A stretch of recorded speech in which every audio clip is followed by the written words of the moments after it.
नमस्कार, महाराष्ट्र के 40 गांव से मैं Sohit Mishra city express show लेकर आपके सामने हाजिर हूं।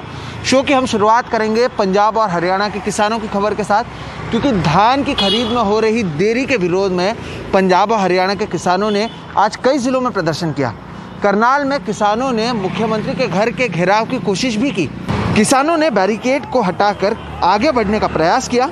इस दौरान किसानों पर पानी की बौछार भी की गई, जिसके बाद हरियाणा के मुख्यमंत्री मनोहर लाल खट्टर ने ऐलान किया कि किसानों से धान की खरीद कल यानी 3 अक्टूबर से शुरू हो जाएगी। आपको बता दें कि केंद्र सरकार ने गुरुवार को ऐलान किया था कि पंजाब और हरियाणा में 1 अक्टूबर की बजाय 11 अक्टूबर से धान की खरीद शुरू होगी। इससे पहले हरियाणा में किसानों ने बीजेपी विधायकों के घरों के बाहर और पंजाब में जिला मुख्यालयों के बाहर प्रदर्शन किया। अंबाला में भी किसानों ने प्रदर्शन किया।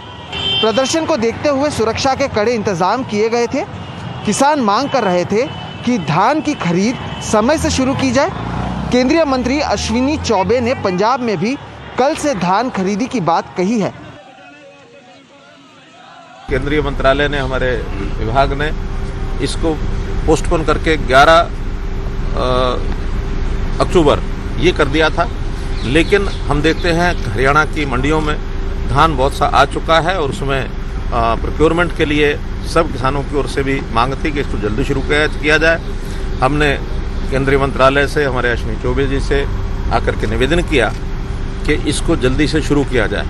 तो अभी बैठ करके एक निर्णय ये हुआ है कि कल से विधिवत 3 तारीख से 3 अक्टूबर से और ये प्रोक्योरमेंट जो है वो सब जगह शुरू हो जाए। धान खरीद में हो रही देरी के विरोध में पंजाब और हरियाणा के किसानों ने गांधी जयंती के दिन विधायकों, सांसदों और मंत्रियों का घेराव किया। तो वहीं दिल्ली की तमाम सीमाओं पर प्रदर्शन कर रहे किसानों ने भी महात्मा गांधी को श्रद्धांजलि देते हुए एक दिन का उपवास रखा। मेरे सहयोगी सौरभ शुक्ला की ये रिपोर्ट देखिए।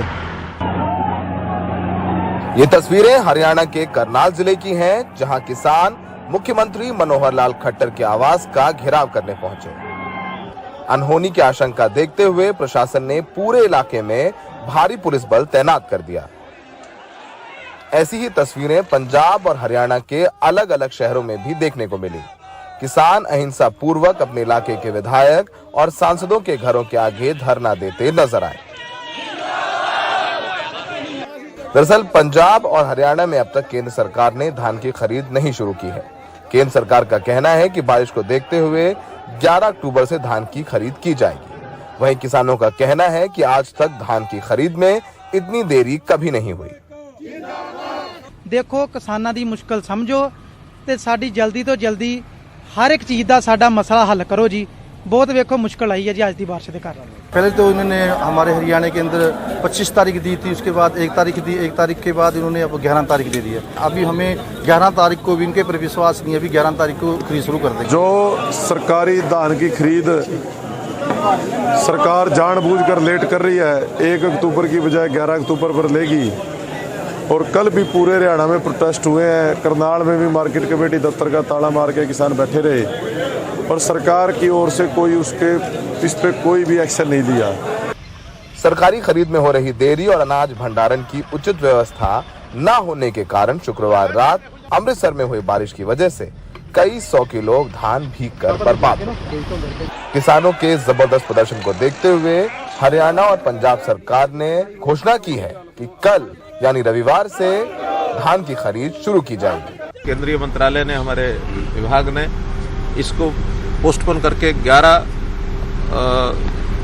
अक्टूबर ये कर दिया था, लेकिन हम देखते हैं हरियाणा की मंडियों में धान बहुत सा आ चुका है और उसमें प्रोक्योरमेंट के लिए सब किसानों की ओर से भी मांग थी कि इसको जल्दी शुरू किया जाए।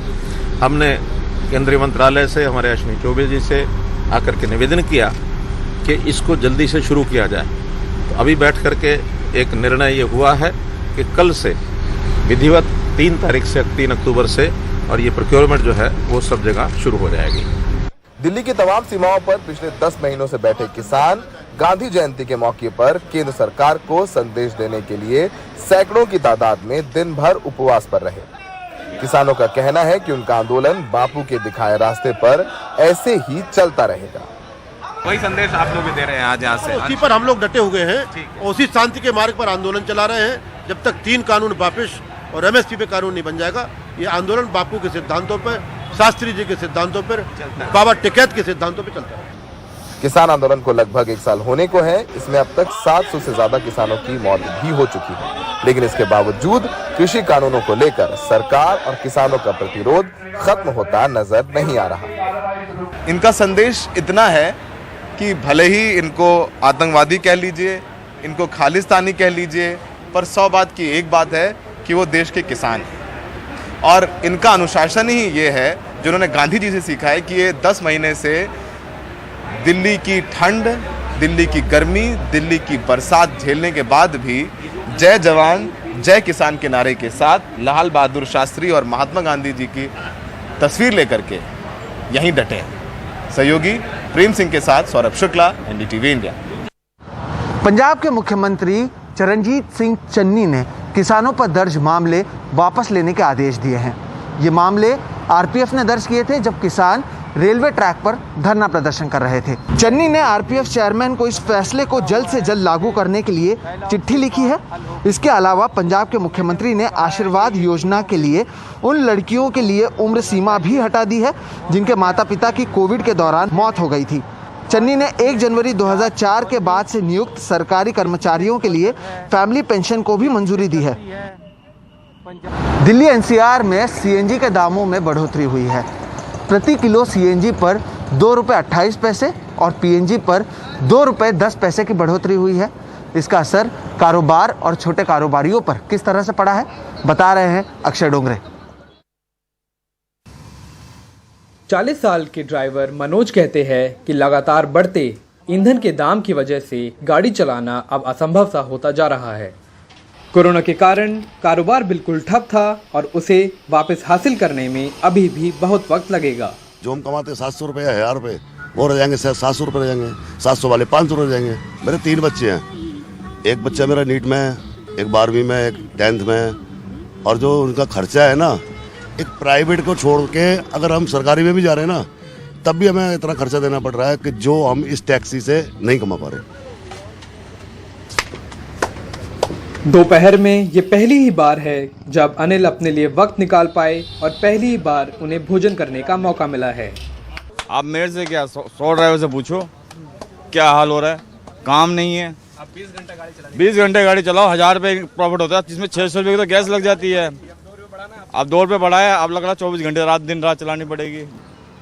ये उनके लिए और बुरी खबर है जो किराए की गाड़ी ज्यादा इस्तेमाल करते हैं। 8 घंटे की डिप्टी में सर क्या निकलेगा हमें बताइए। ये सरकार हमारी क्या करेंगे, पता नहीं क्या होगा नहीं होगा। ईंधन के दाम एक बार फिर से रुला रहे हैं। शुक्रवार को सरकार ने नेचुरल गैस के दामों में 62% की वृद्धि की। नतीजा ये हुआ है कि दिल्ली में सीएनजी की कीमत 45 रुपये 20 पैसे से बढ़कर 47 रुपये 48 पैसे हो गई है। नोएडा, ग्रेटर नोएडा और गाजियाबाद में सीएनजी की कीमत 50 रुपये 90 पैसे से बढ़कर 53 रुपये 45 पैसा हो गई है। दिल्ली में पीएनजी की कीमत 30 रुपये 91 पैसे से बढ़कर 33 रुपये 1 पैसा हो गई है। गुड़गांव में यही पीएनजी की कीमत 29 रुपये 10 पैसे से बढ़कर 31 रुपये 20 पैसा हो गई है। और नोएडा, ग्रेटर नोएडा और गाजियाबाद में पीएनजी की कीमत 30 रुपये 86 पैसे से बढ़कर 32 रुपये 86 पैसा हो गई है। पेट्रोल और डीजल की कीमतों में लगातार तीसरे दिन इजाफा भी हुआ है, जिसके बाद पेट्रोल और डीजल की कीमतें दिल्ली में पेट्रोल की कीमत 102 रुपये 14 पैसे, डीजल की कीमत 90 रुपये 47 पैसे। मुंबई में पेट्रोल 108 रुपये 19 पैसे, डीजल 98 रुपये 16 पैसे। चेन्नई पेट्रोल की कीमत 99 रुपये 80 पैसे, डीजल 95 रुपये 2 पैसे। बेंगलुरु पेट्रोल की कीमत 105 रुपये 69 पैसे, डीजल 96 रुपये 2 पैसे। कोलकाता पेट्रोल की कीमत 102 रुपये 77 पैसे, डीजल की कीमत 93 रुपये 57 पैसे। 23 साल के राजा मंडल डिलीवरी बॉय है। उन्होंने अपनी 5 साल के बचत के बाद बाइक खरीदने का सपना देखा था, लेकिन लगातार बढ़ते पेट्रोल के दाम के चलते ई बाइक किराए पर लेने का फैसला लिया। धीरे धीरे सोचे, अभी जैसे लॉकडाउन हुआ था ना, उस समय सोचे बाइक लेने का। फिर बाइक में तो आए दिन तो पेट्रोल महंगा हो ही जा रहा है, तो इससे अच्छा तो या तो साइकिल चले या तो बैटरी वाला चले। बाइक सर, बाइक तो बाइक है, तो बाइक तो तेज़ ही चलता है और बाइक का ऑर्डर भी थोड़ा अलग ही मिलता है। एक तरफ जहां अर्थव्यवस्था अभी कोरोना के चलते लगाए लॉकडाउन से ठीक से उभर भी नहीं पाई है, वहीं दूसरी तरफ लगातार बढ़ते पेट्रोल, डीजल और सीएनजी के दामों से आम जनता पस्त होती चली जा रही है। वही सवाल यही खड़ा होता है कि जिस जनता ने सरकार को खुद चुनकर बनाया था, वो सरकार इस जनता को राहत पहुंचाने के लिए क्या कर रही है। कैमरा पर्सन संजय कौशिक के साथ मैं अक्षय डोंगरे, एनडीटीवी इंडिया। तो वहीं सिटी एक्सप्रेस में फिलहाल वक्त है एक ब्रेक का। ब्रेक के बाद आपको छत्तीसगढ़ ले जाएंगे और बताएंगे बिजली बनाने के नए फंडे के बारे में।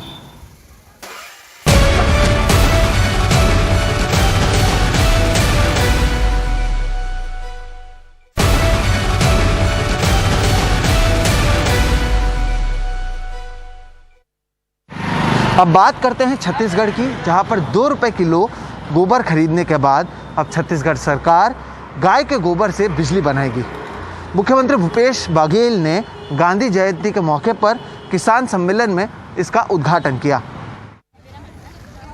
छत्तीसगढ़ के गौठान अब गोबर की बिजली से जगमगाते दिखेंगे। गौठानों में स्थापित रूरल इंडस्ट्रियल पार्क में विभिन्न प्रकार के उत्पादों को तैयार करने के लिए लगी मशीनें भी गोबर की बिजली से चलेंगी। गाय के गोबर से 85 घन मीटर गैस मिलेगा।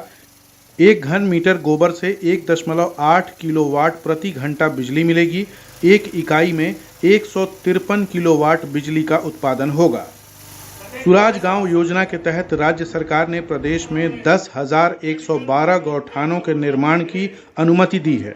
इसके जरिए गांव के लोगों को सहारा देने की योजना है। इनमें से 6,112 गौठानों का निर्माण हो चुका है। अब तक 51 लाख क्विंटल गाय का गोबर जुटाया जा चुका है। इसके लिए ग्रामीणों को 2 रुपए प्रति किलो के हिसाब से 102 करोड़ रुपए का भी भुगतान हो चुका है। साथ ही 12 लाख क्विंटल वर्मी कंपोस्ट और सुपर कंपोस्ट भी बनाई गई है। बिजली उत्पादन ही नहीं किया जाएगा बल्कि विक्रय भी किया जाएगा, तो ये स्थिति पहली बार हिंदुस्तान में बनी है। गोबर से सस्ती बिजली उत्पादन होने के साथ साथ जैविक खाद का भी उत्पादन होगा। इससे गौठान समितियों और महिला स्वयं सहायता समूह को दोहरा लाभ मिलेगा। इससे गांव में रोजगार के अवसर बढ़े हैं और ग्रामीण अर्थव्यवस्था को भी बल मिला है। रायपुर से सोमेश पटेल की रिपोर्ट, एनडीटीवी इंडिया। तो वहीं सिटी एक्सप्रेस में आज फिलहाल इतना ही। आप मुझे, मेरे वीडियो जर्नलिस्ट प्रवीण जी रोहित और हमारी पूरी टीम को दीजिए इजाजत। देश और दुनिया की बाकी खबरों के लिए आप देखते रहिए सिर्फ एनडीटीवी इंडिया। नमस्कार।